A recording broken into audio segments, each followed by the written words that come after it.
Hi, everyone. Welcome to our July episode of Afternoon Tea here with Shawn Bradbury. Hello, everyone. Good to see you again. So, Shawn's here with Granite in Granite, a parent community for middle aged single or middle aged fathers. And I'm here from Nimble Futures, and I'm a parent community working online to build a sense of coming together and learning together and being that support in each other's lives as we raise our kids. And that's what brings us together to speak to you here on YouTube. Thank you so much for being here. What we were wondering and we would like to talk to you about and involve you in this conversation. We would love to hear from you. We'd love anything you would want to share with us is what is the ultimate secret to parenting? Because there is no rule book, face it. And also, we were just talking about this that there is really no job profile to be a parent. I mean, each of us is equally qualified.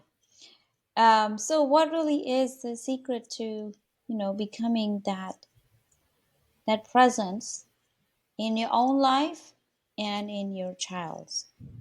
And I want to share a couple thoughts, and Shawn, I want to hear what you think. But uh, before we become parents, we are people, just like you and I and everybody else. But there is a dramatic shift that happens when you are the parent. And even if you think you're ready for it, even if you think you've been there, done that, even if you already have a child and then you're going to have another one, it's a shift. Because here is this beautiful. However, I'm using the word however very carefully because it is lifelong and it shifts a lot of things in how we see ourselves, and we need to see ourselves vis-a-vis or in connection to this other life. And that's what I think is a really important shift that takes place. And it shifts how we see ourselves too, because this is what is I think a lot of us are navigating as parents. And it's not the overwhelm or the fear of lifelong, because we want to be there. I mean, the minute that happens, the lifelong doesn't seem scary. That's the other interesting thing. But we have to constantly navigate this connection. I love that you said lifelong because it truly is a lifelong process. Like I am still a son to this day in my 50s. I am still have a mom and a dad. Very thankful that they're still here with me. But you're right, it's lifelong. And my daughter's 17 now. And it is a lifelong journey. And it's going to be made of different stages and different growth patterns that will challenge you to evolve yourself to kind of meet the different needs that come along with the growth of your kids. How do you feel that the shift that comes though? Just like, oh, because this that moment, it kind of starts when we're expecting the baby, Hmm. but when the baby or the child arrives, I think there's that moment. Anything that comes to you to mind, just sharing that with everybody.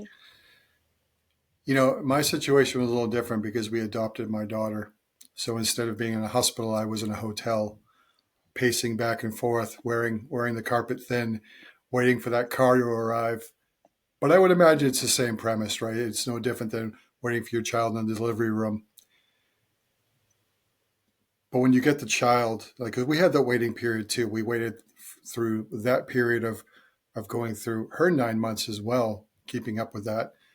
So when we acquired our daughter, it was kind of like it's kind of like game on. It's kind of like you're handed the child, right? The woman handed us my daughter Erin, and she asked a bunch of questions. and then said, I checked the car seat in your rental car. It's crap. You need another one. And she didn't get all her shots that we thought she'd get to beforehand. But now here's a list of shots. You're going to make that the priority before you leave the state, because she was born in Arizona and I live in New Hampshire.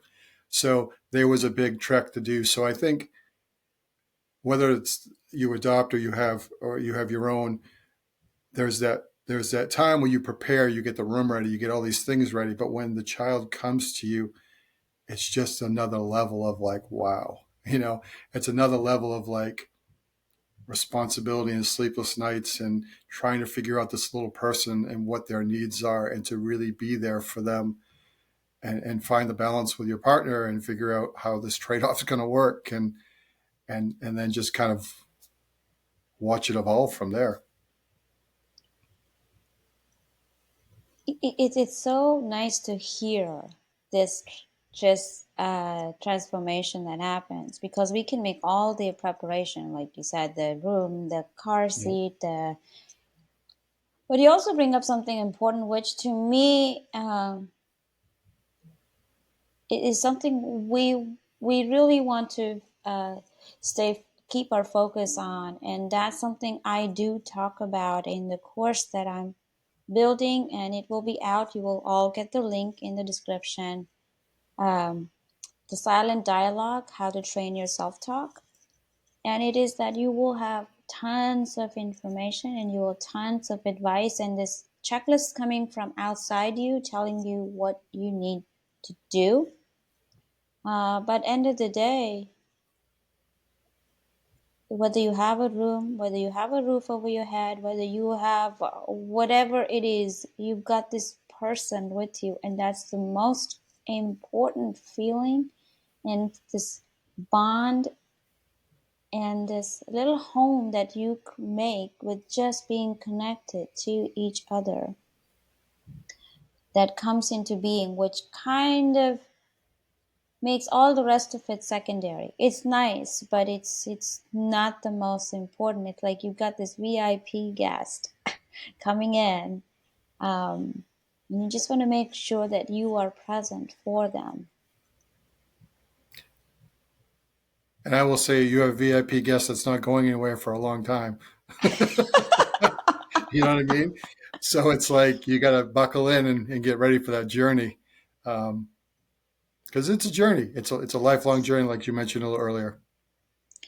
Yeah, and so I think the most essential thing we want to do is, just like we would go shopping, uh, we have a checklist, or we keep a list of what sales are on and what we need and what we don't need. And we're going to need that as part of our parenting journey.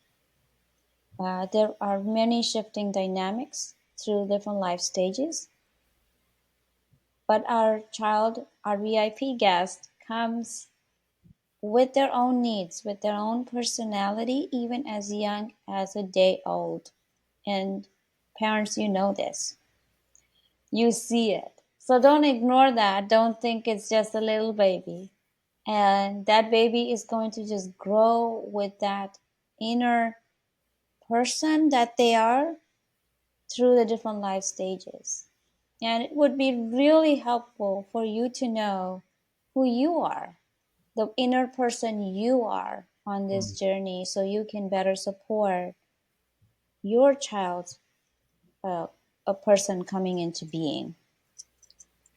I love that.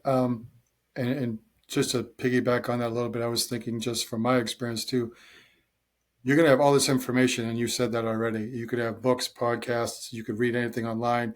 You're also going to have relatives and friends telling you exactly, who've had kids, how to do it, especially your parents who, decades ago did it this way, right? And in their mind, that's still the right way. I would say, as a parent, listen to the advice, and at the end of the day, make your own decision. You're going to make mistakes. Let's face it. We're going to fail, and that's just feedback, and that's okay. But it has to feel good to you with what you're doing. Some people let the baby cry. Other people say, no, don't do that. Go get the baby.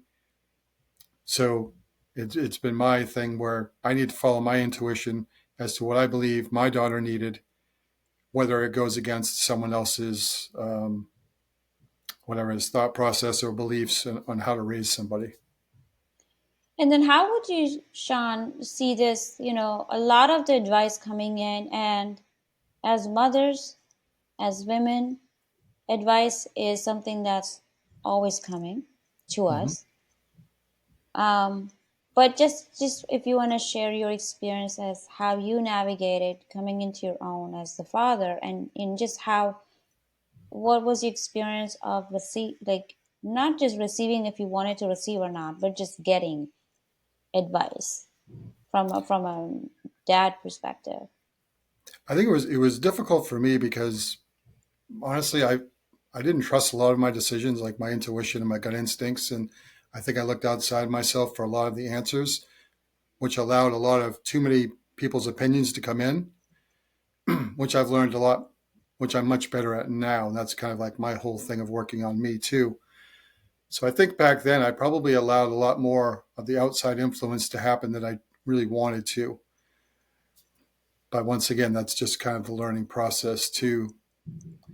Maybe it's like a fear of like, I don't know, maybe I'm doing it wrong because my mother said this, or it's like maybe I don't know. I mean, like when she raised me, it must be the right way to do it, right? But just things change, and like I'm my own person, my daughter's her own person. It's all different. How I think and I'm going to react to things that are going to be different than how my parents um, react to and how they were raised and everything. So it's really all. I learned this much later in life, and I learned a lot of lessons growing up, and we talked about this before we started recording. That kids from infancy are just a sponge for knowledge, and what we share, what they hear, what they watch, what they see, all this stuff is so important. And I didn't realize this till later in my daughter's life, and I wish I had had that knowledge earlier on. I think it might have made a little bit of a difference. Once again, it's one of those things I can't go back. And I don't shame myself for it. It's just one of those things that if I can help other people understand that, it might just be beneficial, as they're navigating this adventure with their kid. And our kids are not just watching us, they are coming in with their own perspective too. And the more that we can trust ourselves, and I think, Sean, what you said about being a dad, because we have a lot, when the baby's coming, usually mom is carrying the baby if parents are not adopting. So a lot of the information was going through the mom, and also when you share, this is how my mom did it, so we're still kind of leaning on what mom did, and mom knows best, which I don't deny. Moms, you are key in the parenting journey, and more than you would give yourself credit for, so you need to own that space. Hmm. But what, Sean, you're bringing up is that whole process. And as a dad, to think, maybe I don't know, maybe I need to ask someone else, maybe someone else knows better than me, and then stepping into your own. And I think that is what your community is about, helping dads see that for themselves. Yeah, I would agree with that. The whole reason I built this community is to serve the person I used to be. I've done a lot of work on myself and realizing that things just had to change, and that just happened just a few years ago. So I've really made myself the priority, which in turn it just benefits everybody else. It benefits my daughter. It benefits any relationship I may have down the road. It benefits personal relationships. So it's really about empowering the person you are now, meeting them where they're at. And it just happens to be middle-aged fathers, which is what I am, which would just be, the best person to serve. Yeah. So we invite you to not only converse with us through our conversations here on YouTube, but also look into our community. So Sean's community, as well as the course that I will be posting. And we really love this phrase, and we're going to share that with you, that the way you talk to yourself is creating a space of homecoming within yourself. before we can reach out to the world around us to support us on this journey, on this lifelong journey.